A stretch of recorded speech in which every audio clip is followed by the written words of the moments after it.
Mesdames, Messieurs, bonsoir. Merci de la fidélité à la télévision nationale. Au sommaire de cette édition, justice, indemnisation des victimes du massacre du 28 septembre 2009. Le gouvernement a mobilisé plus de 120 milliards de francs guinéens pour soutenir les personnes affectées par ces crimes de masse au stade du même nom de Conakry. La télévision nationale a 48 ans. Une lecture du Saint-Coran dans les locaux de la RTG Coloma a marqué l'événement qui a mobilisé les pionniers et la nouvelle génération qui assure la relève. La fête de la mare de Norasoba, au-delà d'une valorisation du patrimoine culturel, la cérémonie est l'occasion de promouvoir le développement et le vivre ensemble dans la localité. C'est tout pour les titres. Une fois encore, bonsoir et bienvenue dans ce journal. Les rideaux sont tombés sur les travaux de la conférence ministérielle des Nations Unies pour la paix. La journée était consacrée à la prise de parole des ministres de la Défense, un moment d'engagement collectif pour apporter un souffle nouveau aux efforts des Nations Unies. Le ministre de la Défense de la République de Guinée a porté le message du chef de l'État, le général Mamadi Doumbouya, à cette rencontre. Le point avec Makeme Donzo.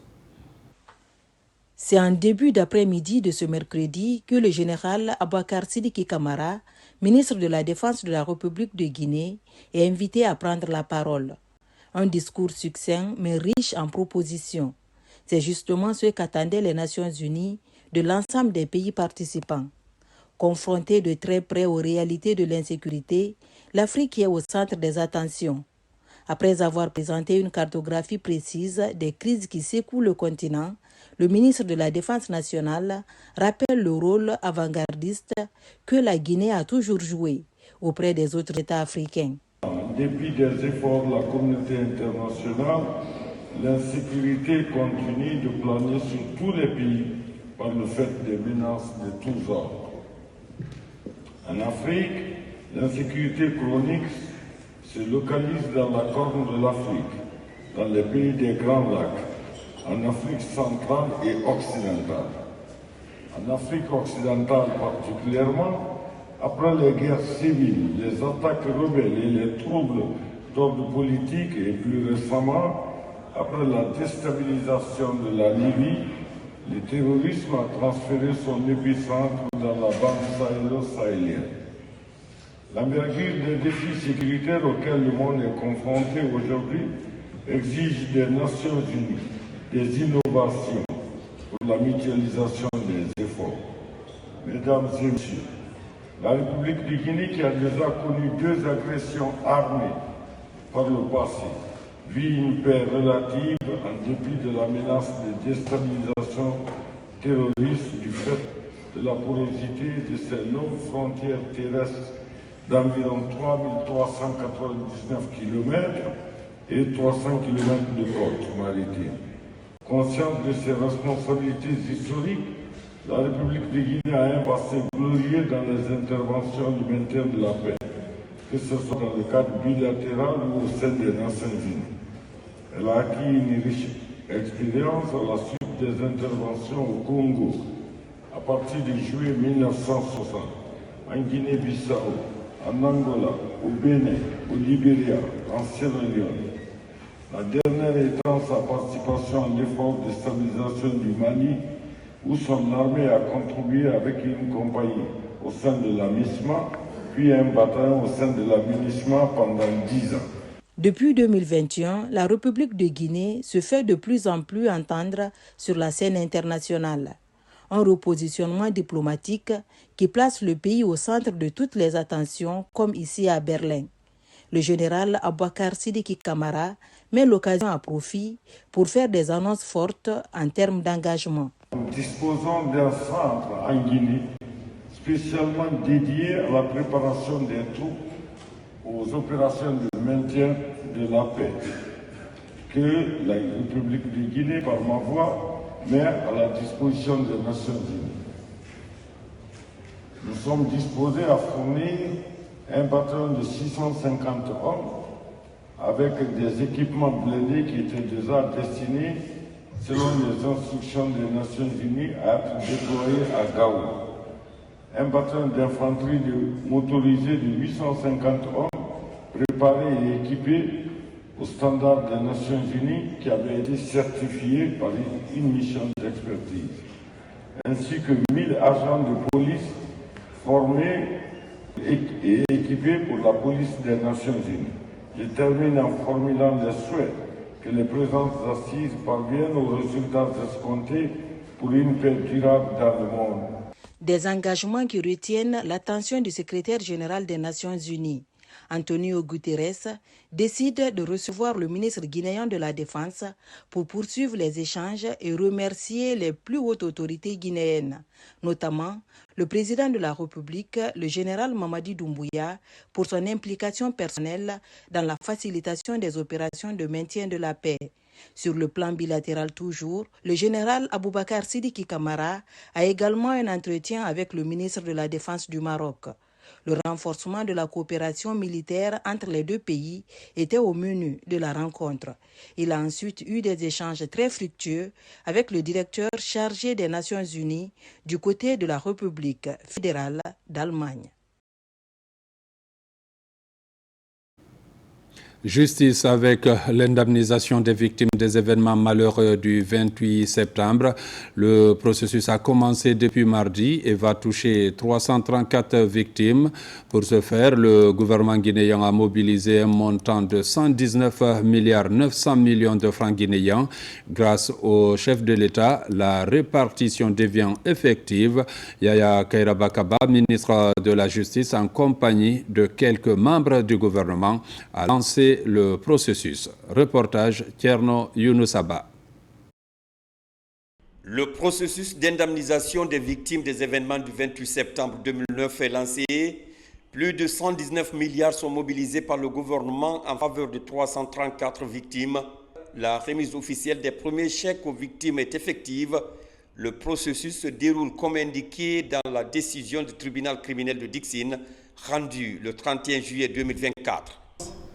Vous retiendrez que le paiement des indemnités se fera aux victimes présentes ou représentées dont les noms figurent dans le jugement 019 du 31 juillet 2024 du tribunal de première instance de Dixine, lesquels munis de documents ci-après.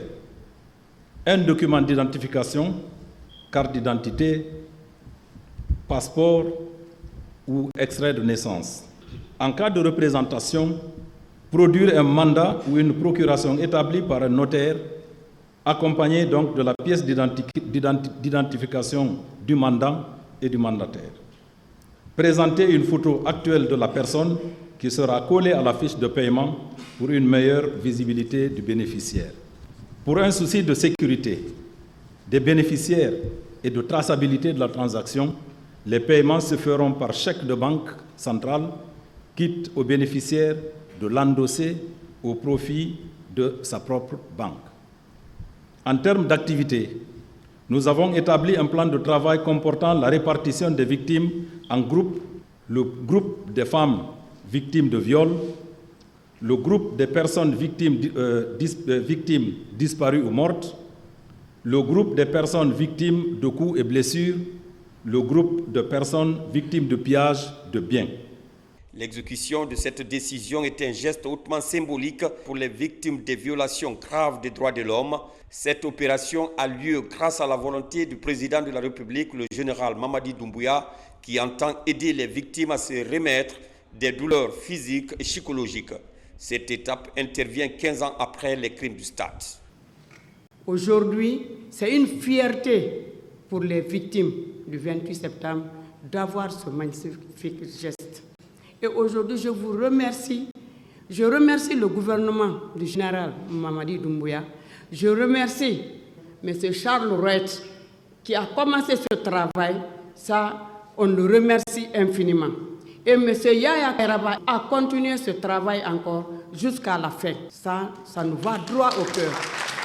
Le garde des Sceaux, ministre de la Justice, en présence de plusieurs membres du gouvernement, lance ce processus historique de réparation.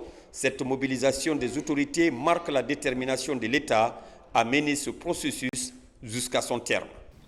C'est le lieu et le moment de dire sans risque d'erreur que ce procès n'aurait jamais eu lieu sans la volonté politique du général Mamadi Doumbouya qui, dès sa prise de responsabilité à la tête de CNRD, a pris la ferme décision de lutter contre tous les fléaux qui minent la gouvernance de notre pays, dont, entre autres, l'impunité. Ce procès, ouvert le 28 septembre 2022 par le tribunal criminel de Dixine, s'est déroulé dans les meilleures conditions grâce aux actions conjuguées de l'État, qui a fourni les moyens humains, matériels et financiers, des partenaires techniques et de l'ensemble des acteurs judiciaires qui ont su faire valoir avec compétence et abnégation leurs divers talents. Le 31 juillet 2024, le même tribunal a rendu la décision 019 comportant, entre autres, l'indemnisation des victimes des massacres et autres violations de droits de l'homme enregistrées le 28 septembre 2009 et les jours suivants. Prenant acte de cette décision de la justice guinéenne, dont il est le premier magistrat, le général Mamadi Doumbouya, chef de l'État, a décidé par le décret D 2025-040 PRG CNRD SGG du 26 mars 2025 la prise en charge des frais d'indemnisation des victimes des événements douloureux du 28 septembre 2009 par le budget national de développement. Cette première remise de chèques représente une avancée majeure dans le chemin vers la réparation des préjudices causés visant à honorer la mémoire des victimes. Cette étape constitue donc un signal fort dans la lutte contre l'impunité. Parlons aussi du PN-RAVEC. Le rôle du corps enseignant s'avère déterminant pour la réussite du processus d'enrôlement. À Sigiri, le syndicat national de l'éducation lance une vaste campagne de sensibilisation pour encourager les acteurs du secteur éducatif à participer activement au recensement administratif à vocation d'état civil, actuellement en cours dans la localité. Reportage Maïmouna Bella-Diallo. La Guinée se prépare pour un référendum historique. La participation du corps enseignant est cruciale pour la réussite de ce processus électoral. À Sigiri, une vaste campagne de sensibilisation est lancée par le syndicat national de l'éducation pour inciter les acteurs du secteur éducatif à participer massivement à l'opération de recensement administratif à vocation d'état civil, actuellement en cours dans le pays. À la Maison des Jeunes, les cadres préfectoraux de l'éducation sont édifiés sur l'importance de ce processus. Nous sommes des employés, des employeurs qui nous ont demandé d'apporter de façon bénévole notre part de contribution à ce grand recensement qui est en cours et qui consiste à donner une identité juridique et numérique à tous les Guinéens. Et comme nous, au niveau du pré-universitaire, nous sommes le préscolaire, au primaire, au collège et au lycée, nous avons cru devoir comprendre que ce message nous est adressé et que cette mission est la nôtre. Le message, c'est un message citoyen, un message de paix, un message de refondation relativement au recensement qui est en cours présentement dans notre pays. Alors ce message, il vient le porter à l'ensemble des enseignants, aux partenaires d'éducation, aux parents d'élèves et à tous ceux qui peuvent vraiment transmettre ce message-là jusqu'à des lieux un peu plus éloignés de la commune urbaine. En saluant les grandes réformes engagées par le chef de l'État dans le système éducatif guinéen, ces acteurs de l'éducation se sont engagés à redoubler d'efforts pour une participation massive au recensement. Nous sortons vraiment très ravis de cette conférence animée par le secrétaire général M. Pepe Balamou. Sa visite a été vraiment une visite très objectivissime. C'est pour vraiment amener ici les citoyens ici à s'enrôler. Le recrutement des stagiaires par l'État nous a beaucoup soulagés, nous les parents d'élèves. Alors nous ne faisons qu'accompagner l'État guinéen dans le cadre du recensement qui est en cours. À travers cette campagne, le syndicat national de l'éducation entend pleinement jouer sa partition afin de garantir la réussite du processus électoral, une étape indispensable pour un retour à l'ordre constitutionnel. La télévision nationale a fêté hier mercredi 14 mai 2025 son 48e anniversaire, fruit de coopération bilatérale entre la République arabe libyenne et la République de Guinée. La télévision nationale est créée en 1977. À cette époque, le petit écran était un luxe que beaucoup de pays africains n'arrivaient pas à s'offrir. Reportage Mohamed Trouakamara. 14 mai 1977, 14 mai 2025.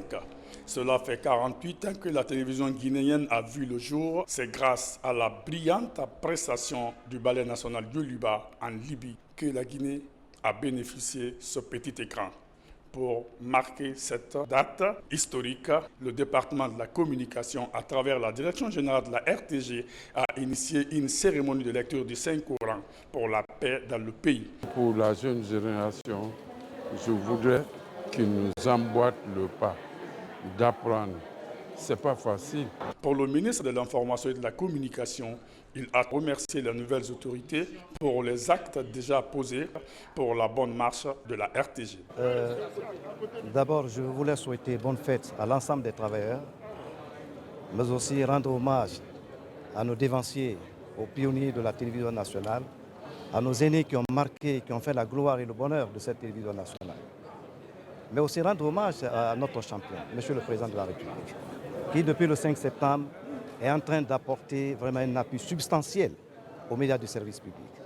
Je vous annonce que dans quelques jours ou dans quelques semaines, la télévision nationale va avoir un cadre de reportage moderne, high class, qui peut couvrir toutes sortes d'activités à travers le monde. Également, nous sommes en train de limiter les sites de diffusion pour rendre visible la RTG. Parce que vous savez que dans un passé récent, la RTG se limitait, ne couvrait pas entièrement tout le pays. Et aujourd'hui, nous sommes en train progressivement de réhabiliter ces sites de diffusion. Kakoulima, dans quelques semaines, Kakoulima va être opérationnel. Depuis 8 ans, c'est un site que l'État a investi mais qui était presque abandonné. Et nous avons réussi à réhabiliter à travers le panneau solaire qu'on a installé et puis les équipements que nous sommes en train d'installer progressivement. Et vous verrez que dans quelques jours, la télévision nationale, la radio nationale, la RKS et puis la télévision, la radio de Kindia et d'autres radios également qui ont besoin d'être sur ce site vont couvrir entièrement la Basse-Guinée. Donc il y a beaucoup d'actions que le président est en train d'apporter aux médias de service public. Je crois qu'il est de notre devoir de le saluer, de glorifier ces acquis que nous avons bénéficiés à travers lui. Cette cérémonie commémorative a été mise à l'honneur par la Direction générale de la RTG de procéder à la remise de satisfecit aux anciens pionniers. La cérémonie a pris fin par la remise d'un tableau d'honneur à la RTG pour le service rendu à la nation et suivi par la coupure du gâteau offert par Mac Communication et Media Award Guinée. Anniversaire encore du 14 mai 1947 au 14 mai 2025. Il y a 78 ans que le Parti démocratique de Guinée, PDG-RDA, a été créé. À cette occasion, les militants et sympathisants de cette formation politique se sont retrouvés pour commémorer la date anniversaire de ce parti qui a donné l'indépendance à la République de Guinée. Reportage Djene Yansane, Lansana Camara. Ils sont venus de tous les horizons, tous vêtus en blanc, pour commémorer le 78e anniversaire du Parti démocratique de Guinée, PDG-RDA. Dans une ambiance festive, compagnons de lutte, sympathisants et ambassadeurs accrédités en Guinée ont tous répondu à l'appel de la famille biologique et politique du feu président Ahmed Sékou Touré. Je suis heureux de savoir que le général Mamadi Doumbouya fera de ce pays un pays émergent parce qu'il emboîte le pas au grand Sili Serrou, paix à son âme. Le Parti démocratique de Guinée, PDG-RDA, a été un grand parti politique qui a mené notre pays à l'indépendance nationale avec la nouvelle dynamique enclenchée par le général Mamadi Doumbouya. Je suis habité par un sentiment de satisfaction. Cette date représente une date qu'on ne peut pas oublier. Quel que soit le milieu, quelles que soient les conditions dans lesquelles on se trouve, Lorsqu'on pense à Ahmed Sékou Touré, on ne peut pas ne pas parler de la Guinée, de la révolution guinéenne, de la paix, de l'honneur et de la dignité du peuple de Guinée. La célébration du PDG RDA est une occasion pour ses militants de magnifier les bienfaits de ce parti qui a su résister au temps. Nous sommes en train de pérenniser les actions de nos dévanciers. Le président Ahmed Sékou Touré et ses compagnons qui ont eu l'audace de créer ce parti-là le 14 mai 1947. Donc c'est un événement qui nous réjouit à plus d'un titre. C'est important que vraiment nous puissions magnifier le travail, l'effort de ces personnes-là qui ont eu cette audace-là de créer ce parti. Nous célébrons tous ensemble parce que c'est le parti des pères fondateurs de l'indépendance guinéenne. Feu Ahmed Sékou Touré et ses compagnons et les grands-pères de l'indépendance de l'Afrique ont créé le PDG, le RDA, pour que l'Afrique commence aujourd'hui à voir ce qu'il fallait faire pour lutter contre le colonialisme. Pour joindre l'utile à l'agréable, le groupe Les Baga Guinéens et les femmes du PDG RDA ont tenu en haleine les invités tout au long de la cérémonie. La Guinée, à l'instar des autres pays du monde, vient de célébrer la Journée internationale des sages-femmes. L'occasion pour ces braves femmes réunies en association de dresser le bilan de leur activité annuelle dans les services de maternité du pays, mais aussi les perspectives en vue d'améliorer les conditions de travail. Reportage Younous Atawel Kamara. Sage-femme indispensable dans chaque crise, c'est le thème de la 24e journée internationale des sages-femmes cette année. En Guinée, cette fête a été célébrée avec faste à l'université Gamal Abdel Nasser de Conakry par les sages-femmes venues de différentes maternités de la capitale. Ici, un accent particulier est mis sur la lutte contre la mortalité maternelle et infantile. Nous, sages-femmes de Guinée, nous mobilisons en vue d'une meilleure visibilité de notre profession et affirmer notre engagement envers une meilleure santé maternelle et infantile. Les femmes que je vois, les femmes que je côtoie, je vois que c'est des femmes qui prennent à cœur ce qu'elles font. C'est de leur demander de continuer dans cette lancée, continuer à être auprès des femmes qu'elles accompagnent durant tout ce processus de maternité. Ces professionnels de la santé maternelle et infantile du pays ont également dressé le bilan de leurs activités annuelles avant d'évoquer les difficultés auxquelles elles sont confrontées dans l'exercice du métier de sage-femme.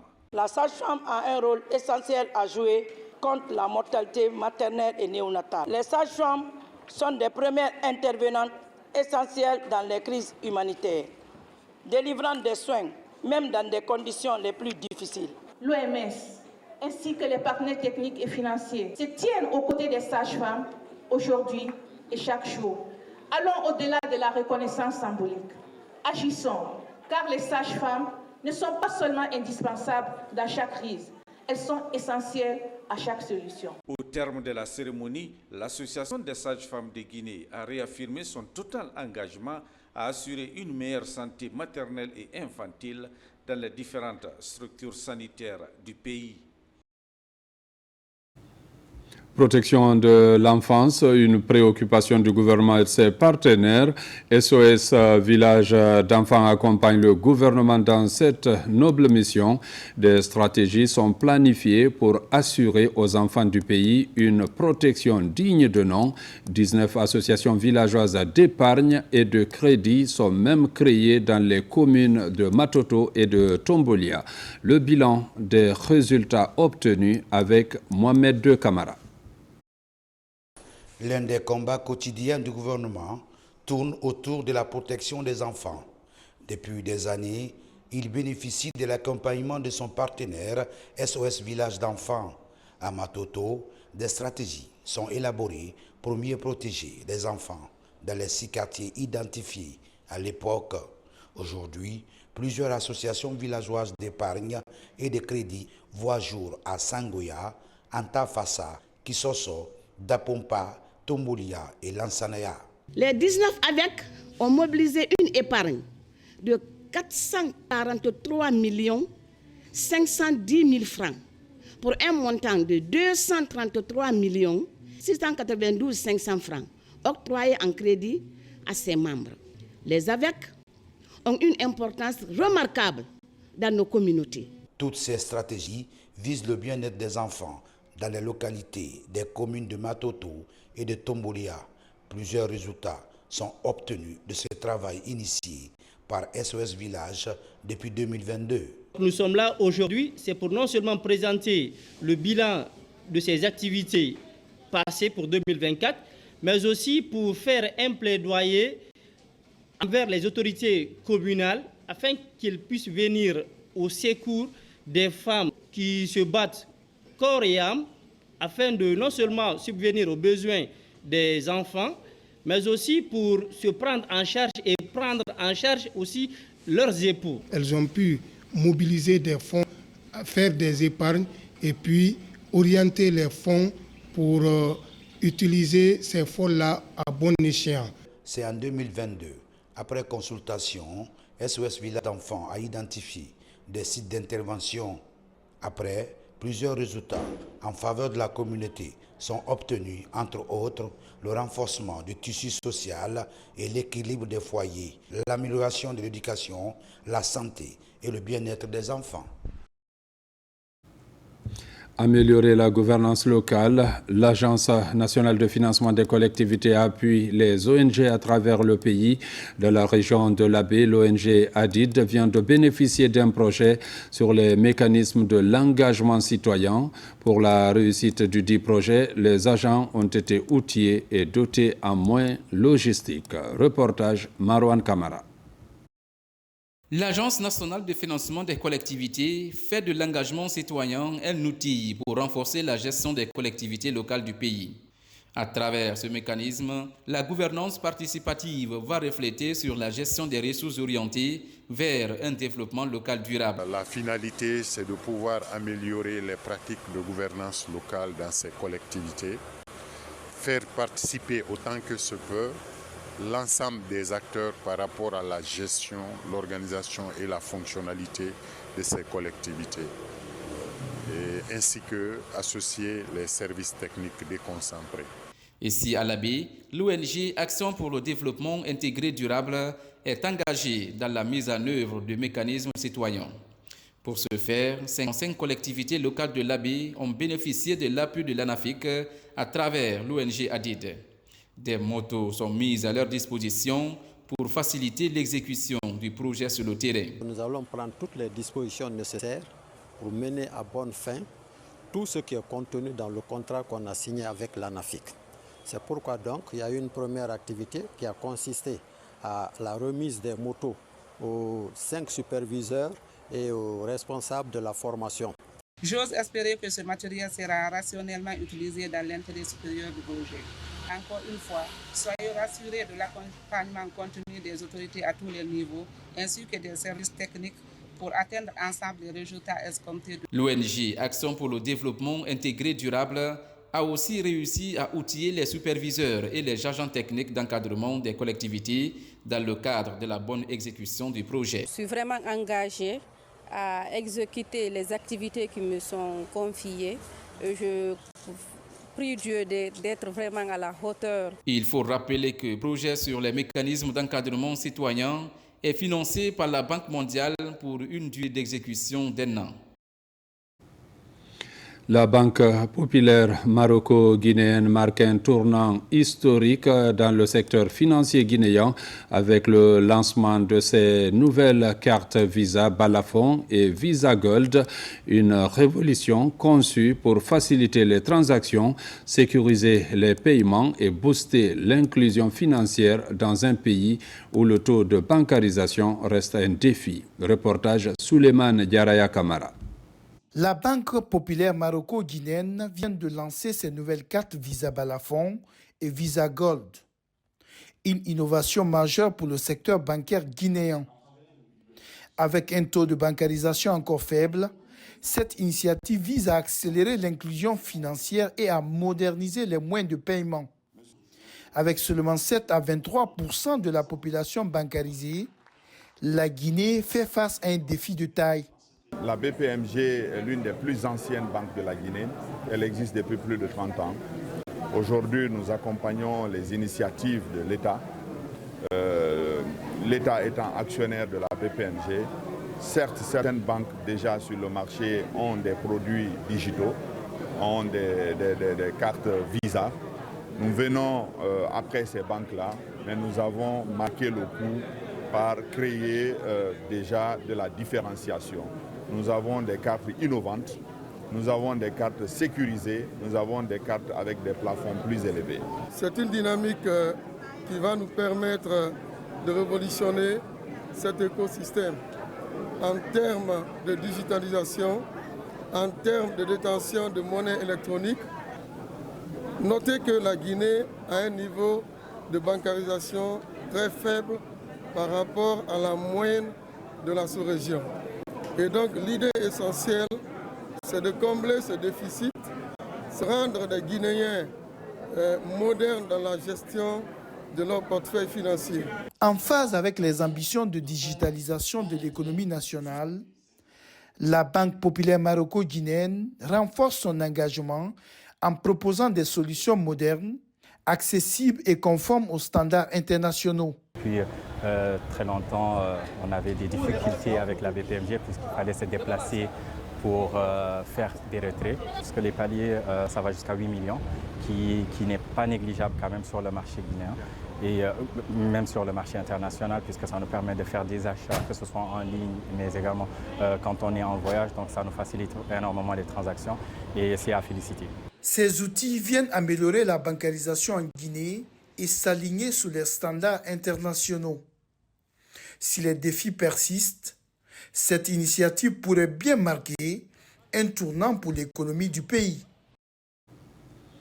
La deuxième édition du concours du mérite et de l'excellence des élèves de Bofa s'est achevée samedi 10 mai dans la dite préfecture. Ils étaient plus d'une centaine de candidats, dont 46 filles, à participer à cette émulation qui a réuni la quasi-totalité des écoles de Bofa. Ce concours a opposé les premiers de chaque classe de l'élémentaire et du secondaire, avec la participation cette année des écoles franco-arabes. Reportage Mamadi Gassama. Les écoles s'adhabillent en plein cœur de Bofa. C'est ici que les premiers de chaque classe des différents établissements préuniversitaires du Rio Pongo se sont retrouvés pour une émulation de 3 jours. Au cours de cette deuxième édition, ils étaient 131 candidats dont 46 filles à rivaliser. L'initiative vise à participer à l'amélioration du niveau des apprenants de cette localité. On a constaté que le niveau de nos apprenants, de nos élèves, ne fait que baisser. Et constatant cela, nous sommes dit qu'il fallait, n'est-ce pas, chercher à pallier ce faible niveau des enfants. Voilà la raison principale qui nous a poussé à initier ce concours de mérite à travers toutes les écoles de la préfecture de Bofa. Aujourd'hui, la préfecture dans sa globalité est dominée par les mines. Si on n'organise pas des événements comme ça pour pousser les élèves à comprendre que l'avenir c'est dans l'éducation, ils ne vont pas comprendre. 10 élèves ont été sacrés lauréats de cette deuxième édition qui a vu également la participation des écoles franco-arabes. Ici, gagnants et perdants restent enthousiastes et saluent l'initiative. C'est ma deuxième fois de participer à ce concours, donc c'est une joie pour moi d'avoir participé encore. C'est vrai que je n'ai pas remporté le grand lot, mais j'ai été deuxième et j'ai eu un lot de fournitures, dont un sac et des fournitures scolaires. Je suis très contente pour ça. Pour les responsables du système éducatif préfectoral, ce concours est un acquis à pérenniser. C'est une activité que la direction préfectorale de l'éducation soutient obligatoirement parce qu'elle sait que c'est une activité qui apporte beaucoup aux enfants, c'est une activité qui facilite l'apprentissage pour les enfants. Les lauréats du concours repartent avec des récompenses composées de kits scolaires, de tablettes et d'ordinateurs. La fête de la mare, au rythme des vagues et des traditions, rassemble chaque année population locale et visiteurs dans une ambiance unique. La célébration de la mare de Nora-Soba est un moment réservé pour la pêche et la promotion de la richesse culturelle de nos rivages. Cette fête est bien plus qu'un simple rendez-vous festif. Vous allez le voir, c'est un hommage à tout un mode de vie. Reportage Adi Kamara. Chaque année, la sous-préfecture de Nora-Soba, dans la préfecture de Sigiri, Mandembere, c'est la célébration de la fête de la mare, appelée ici Nouradala, zone qui héberge une riche biodiversité. Il est crucial de protéger, d'entretenir et de restaurer cette mare, symbole de fraternité, d'intégration, de convivialité, de rapprochement et de promotion des valeurs ancestrales de Kolonkala. La mare Nouradala fait partie du patrimoine historique et culturel du village depuis l'Antiquité. Donc cette année, comme les années précédentes, nous nous sommes engagés de venir encore pour célébrer cette dernière occasion. Parce que la fête de la mare, sa singularité est que c'est la dernière activité culturelle avant la campagne agricole. De plus en plus, nous comprenons que si nous perdons ces traditions, si nous perdons ces cultures, c'est que nous avons accepté finalement que notre peuple puisse disparaître. Et puisque notre peuple doit continuer, nous devons continuer à célébrer sa grandeur, nous devons continuer à célébrer ses valeurs, nous devons continuer à célébrer nos traditions et qu'elles doivent être dupliquées dans toutes les autres régions pour permettre, n'est-ce pas, à chacun de valoriser les cultures que nous avons et partager avec le monde entier. Nouradala est une occasion de découvrir et de faire découvrir toute la richesse culturelle de cette localité qui a su garder encore certaines valeurs traditionnelles. Il faut citer entre autres des contes, la promotion des chansons lyriques et danses envoûtantes, la cueillette et la pêche, autrement appelé le barbotage, qui draine plusieurs personnes venues des 4 coins de la Guinée et de la sous-région ouest-africaine. Nous, c'est notre première fois, mais vraiment, l'accueil a été très chaleureux. Nous avons trouvé une population dont on ignorait exactement le nombre. Quand tu constates ici le nombre de la population, nous nous rendons compte que toutes les sous-préfectures le long de ce fleuve sont peuplées. Je suis très ému par rapport à ce que j'ai vu à Nora-Soba et j'ai beaucoup apprécié la manière dont ils ont réussi à réunir le monde autour de la mare. C'est du jamais vu. Outre l'aspect spirituel et culturel de cette fête, Nouradala joue un rôle majeur dans la vie sociale et économique de la région. Les festivités atteignent leur paroxysme au moment de l'organisation de Dundumba, danse traditionnelle originaire de la Haute-Guinée.